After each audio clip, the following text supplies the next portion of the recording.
Welcome back to Wall Street Confidential on TheStreet.com TV. I'm Farnoosh Torabi. This is Jim Cramer, co-founder of TheStreet.com. Hi, Jim. How are you? Let's talk about Macy's latest Hiccup. Report today says that there are plans to have KB build these sort of mock home for Martha Stewart's new home line. That's basically being trashed because the company says there's a housing slump. Is this just another hiccup in Macy's approach to become a sort of a newer department store, or is it a bigger story about? Well, let me turn the tables for a second. I understand that you have knowledge about when the initial partnership was formed. Was it meant to be a big deal?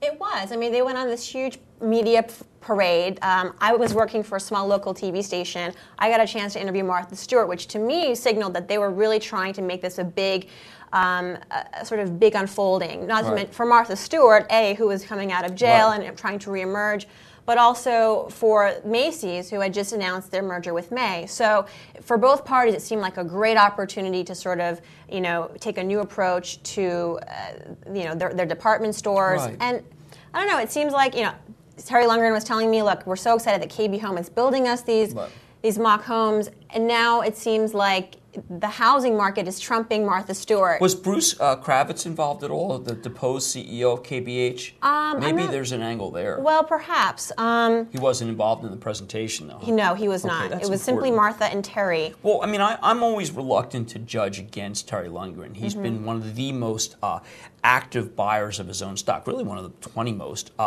He's also been able to pull many rabbits out of the hat. I think this integration has been very difficult for him.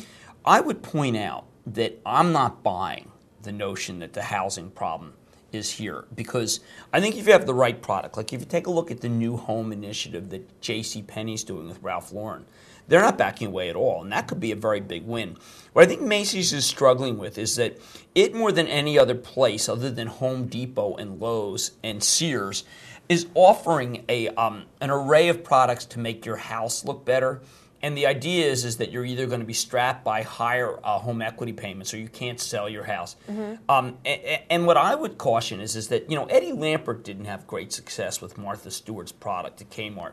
And Martha Stewart demanded a particular level of royalty that made it so it was not really a terrific deal. I want to watch this closely. I want to find out whether Macy's truly believes, whether Lundgren truly believes that housing is not the place to be, whether they just have too much inventory right now, or whether they still have an integrated Macy's and Bloomingdale's in May. And I'm starting to think that that's the case. Or maybe they made a wrong move to bet on Martha Stewart. Well, I don't know. MSO's doing really, Martha Stewart Magazine's doing really well. I would have certainly rather made a bet with Ralph Lauren. I bet you Federated regrets that it didn't make a bet with Ralph Lauren. And, I mean, everybody does, because Ralph Lauren's such a powerful brand.